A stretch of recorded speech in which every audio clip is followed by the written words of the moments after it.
Ya, konsekuensi kita sebagai umat muslim adalah menjadikan agama sebagai pandangan hidup kita.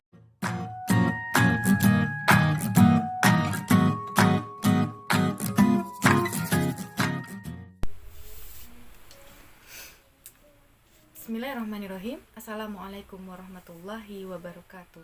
Alhamdulillahirabbil alamin. Wabihi nasta'inu ala umuri dunya waddin. Assalatu wassalamu ala asrafil anbiya'i wal mursalin wa ala alihi wa ashabihi rasulillahi ajma'in. Bersyukur kepada Allah karena hingga hari ini Allah masih melimpahkan begitu banyak nikmat kepada kita. Nikmat sehat, nikmat Islam, dan nikmat iman, yang seharusnya itu menjadikan kita lebih banyak bersyukur atas apa yang sudah Allah karuniakan kepada kita. Salawat dan salam mari kita perbanyak kepada Nabi Muhammad dengan mengucapkan Allahumma sholli ala Muhammad wa ala ali Muhammad. Assalamualaikum ya Rasulullah. Sahabat yang senantiasa Allah rahmati, sebagaimana kita ketahui dalam konteks seorang muslim, kita semestinya lah menggunakan cara pandang hidup Islam. Karena ketika kita tidak menggunakan cara pandang hidup Islam, maka kita sedang menggunakan cara pandang orang lain. Sehingga konsekuensi kita sebagai umat muslim adalah menjadikan agama sebagai pandangan hidup kita. Pandangan hidup dalam ketika kita berpikir, kemudian dalam kita berbuat dan bertindak. Pertanyaannya, lantas selama kita hidup beragama Islam, apakah cara pandang yang kita gunakan sudah benar? Kalau belum benar, berarti bagaimana cara pandang yang benar dalam kacamata Islam, atau cara pandang Islam yang benar itu seperti apa? Untuk melihat bagaimana cara pandang Islam yang benar itu, kita perlu tahu dulu apa tantangan kita sebagai umat muslim hari ini. Tantangan kita sebagai umat muslim hari ini adalah loss of adab. Dengan kemajuan teknologi, kemudian perkembangan ilmu pengetahuan dan pendidikan, bersamaan dengan itu juga sangat miris kita lihat loss of adabnya beberapa cendekiawan, banyak guru, murid, kemudian para ilmuwan muslim yang kehilangan adab dalam ilmu pengetahuan. Nah, bentuk-bentuk kehilangan adab ini salah satunya adalah korupsi ilmu pengetahuan. Nah, sebagaimana kita ketahui bahwa kalau kata korupsi itu sesuatu yang tidak baik, sesuatu yang sangat buruk ya, baik itu di mata hukum ataupun di dalam agama Islam. Bagaimana korupsi ilmu pengetahuan ini bisa dikatakan sebagai loss of adab?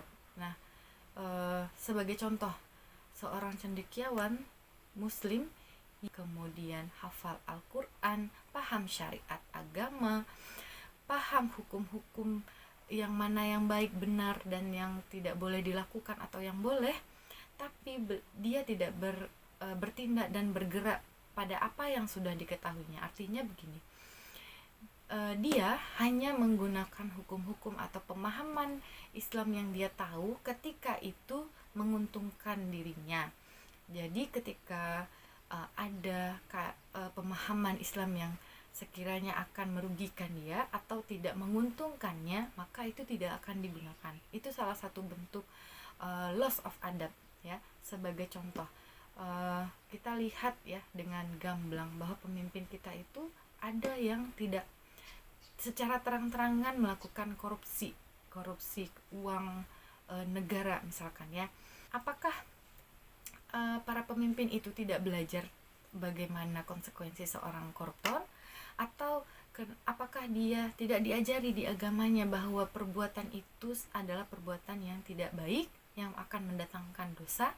Mereka sudah paham, mereka sudah tahu, mereka orang dewasa, bukan lagi anak kecil.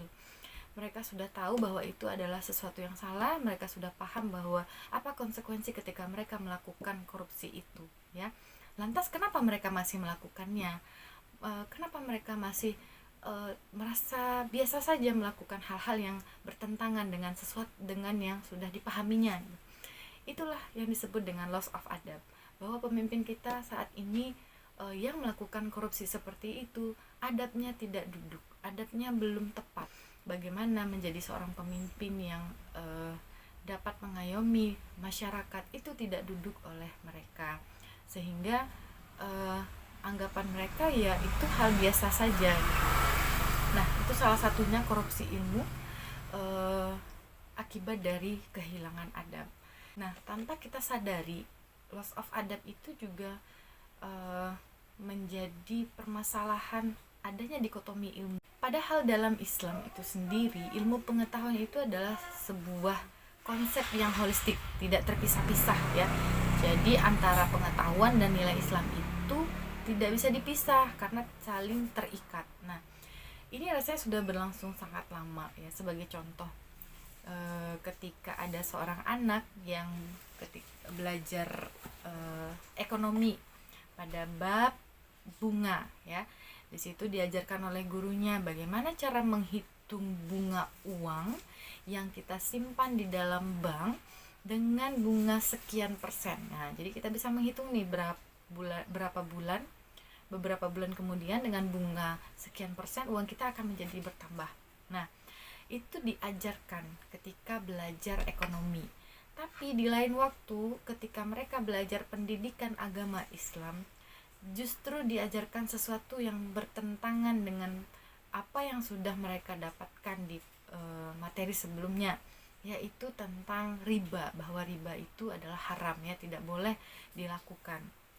Nah, ini kan adalah salah satu bentuk dikotomi ilmu, bahwa ketika belajar ekonomi, Islam tidak boleh ada di dalamnya, padahal Al-Quran sudah menyebutkan bahwa bunga bank itu adalah salah satu bentuk riba. Nah, jadi yang seperti ini yang menjadikan murid kita tidak melihat ilmu pengetahuan itu holistik dengan Islam ya, tidak. Jadi ketika belajar PPKN itu nggak ada hubungannya dengan Islam. Ketika belajar matematika tidak ada hubungannya dengan Islam. Ketika belajar IPA ya kita nggak boleh bahas Tuhan di dalam IPA, bahwa memang menurut ilmuwan dulu ya, manusia itu asalnya dari kera dan itu harus diterima, padahal kan tidak seperti itu. Nah, ini kenapa bisa terjadi? Ya itu tadi, loss of adab itu ya. Kita sebagai guru yang sekarang sudah tahu bahwa ternyata kita dalam situasi loss of adab. Nah, apa yang harus kita lakukan? Maka lebih selektif lagi melihat ilmu yang akan kita berikan, apakah itu bertentangan dengan syariat Islam. Kita berikan secara holistik dengan anak-anak. Bagaimana cara kita mengaitkan belajar matematika yang di dalamnya ada nilai Islam, bagaimana kita melihat agama dengan ilmu pengetahuan, itu yang perlu kita dudukkan. Nah, yang tadi hanya salah satu contoh dari banyak dari banyak contoh lainnya ya, dan itu mungkin sudah kita rasakan dulu ketika kita masih duduk di bangku sekolah. Nah, hal yang timbul ketika dikotomi ilmu itu tidak kita hentikan atau terus berjalan gitu ya, anak-anak kita jadi bingung. Jadi yang benar yang mana? Kita diajarkan menghitung bunga bank, tapi kita juga diajarkan di saat yang bersamaan bahwa itu tidak boleh. Nah, dua hal yang bertentangan ini menjadikan anak-anak bingung. Ini yang mana yang benar, yang mana yang salah. Nah, apa yang terjadi berikutnya? Yang terjadi adalah bisa saja mereka membenarkan hal yang salah atau menyalahkan hal yang sudah benar disebutkan di dalam Al-Quran. Nah, itu adalah contoh-contoh dari loss of adab ya, bahwa kita saat ini dalam fase loss of adab. Nah, maka Islamic worldview ya, yang tadi kita bahas, bahwa cara pandang hidup Islam itu atau kita sebut dengan Islamic worldview, itulah sebagai titik awal kita dalam merubah pola pikir. Apa yang kita lakukan untuk menerapkan Islamic worldview ini? Yang pertama, menguatkan adab. Yang kedua, kita kemudian rekonstruksi ulang bagaimana kita memandang agama dengan ilmu pengetahuan, dan hindari fanatisme atau hizbiyah. Terakhir, hormati proses yang panjang dan benar untuk menuju tujuan yang benar. Wallahu a'lam bishawab. Terima kasih banyak atas waktunya. Semoga Allah memberkahi. Assalamualaikum warahmatullahi wabarakatuh.